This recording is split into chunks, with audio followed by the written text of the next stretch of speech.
साथ कर रहे हैं। दिल्ली से एक खबर है, आपको बताएं कि हरियाणा बीजेपी चुनाव समिति की बैठक हुई दिल्ली में और इस बैठक में लोकसभा चुनाव पर चर्चा की गई। उम्मीदवारों के नामों पर, रणनीति पर भी मंथन हुआ।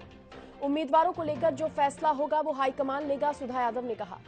इसके साथ ही अगले 5 साल के लिए पीएम मोदी की जरूरत है, पार्टी की तरफ से कहा गया। दिल्ली में आयोजित बैठक में सीएम समेत कई बड़े नेता पहुंचे थे। मुख्यमंत्री मनोहर लाल समेत कई बड़े नेता पहुंचे थे। दिल्ली में इस बैठक को आयोजित किया गया। बीजेपी चुनाव समिति की यह बैठक जिसमें आगामी लोकसभा चुनाव को लेकर महत्वपूर्ण चर्चा की गई।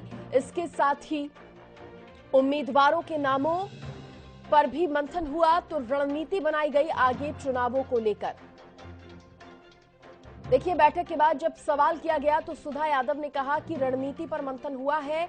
इसके साथ ही जो उम्मीदवार हैं उनको लेकर जो फैसला हाईकमान लेगा वो मान्य होगा।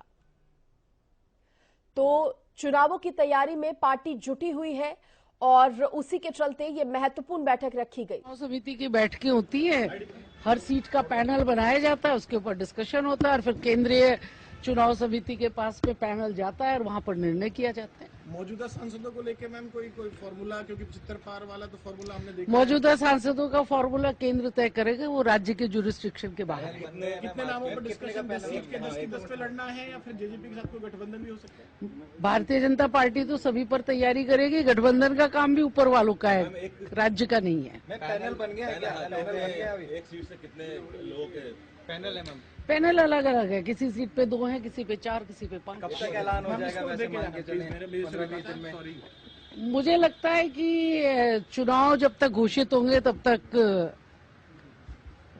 इसकी घोषणा भी हो जाएगी। हरियाणा चुनाव समिति की बैठक हुई। माननीय हमारे नायब श्रेणी प्रदेश अध्यक्ष के अध्यक्षता में बैठक हुई और माननीय मुख्यमंत्री जी उसमें उपस्थित थे। हमारे प्रभारी विप्लव देव जी उपस्थित थे, सह प्रभारी सुरेंद्र जी नागर उपस्थित थे और चुनाव समिति के सब लोग उसमें उपस्थित थे। और भारतीय जनता पार्टी चुनाव के मोड में है और मैं उम्मीद करता हूं कि सेंट्रल इलेक्शन कमेटी की भी आज बैठक है। 2024 का हो गया मुहूर्त है, अगले 5 साल के लिए नरेंद्र मोदी की बहुत